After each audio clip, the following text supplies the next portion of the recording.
Gujarati news channel को like करें, share करें और सब्सक्राइब करें।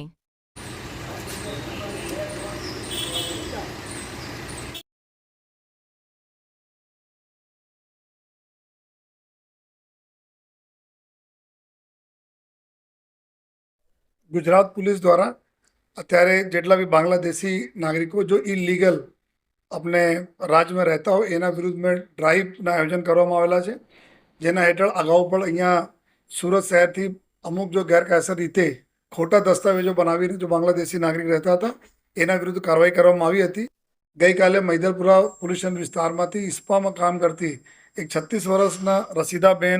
રસીદા બેગમ નામની એક લેડી જો કે જસોર જિલ્લા આવે છે બાંગ્લાદેશ, ત્યાંથી અહીંયા 4 વર્ષ પહેલેથી આવીને જોઈએ અને એજન્ટોના મારફતથી બોર્ડર ક્રોસ કરીને અહીંયા રહેતી હતી, ઇસ્પામાં કામ કરતી હતી અને ખોટા દસ્તાવેજોના આધારે આપણા ભારતીય જો અમારા દસ્તાવેજો હોય છે આધાર કાર્ડ વગેરેને એના બનાવ્યા હતા જોઈએ। તો એસઓજી એના જો ઇન્ફોર્મેશન અમારી સ્ટાફને મળી હતી એના હિસાબથી એના પકડીને એના ઉપર પાસપોર્ટ એક્ટ, ફોરેનર્સ એક્ટ અને ખોટા દસ્તાવેજ બનાવવા માટે જો ફોર્જરીના એના પર જો કલમો હેઠળ એના ગુના દાખલ કરવામાં આવેલા છે અને અત્યારે પછી પૂરી ન્યાયિક પ્રક્રિયા પછી એના નામદાર કોર્ટના ઓર્ડર પછી જો એના વિરુદ્ધમાં જો બી આપણા જો ફોરેનર્સ એક્ટ મુતાબિક જો એના જ્યારે ટ્રાયલ પૂરા થાય એના ડિપોર્ટ કરવાની વરે કામગીરી જો હોય છે, આ રીતે કરવા માટે પણ એસઓજીની ટીમ આપણી કામગીરી કરી રહી છે।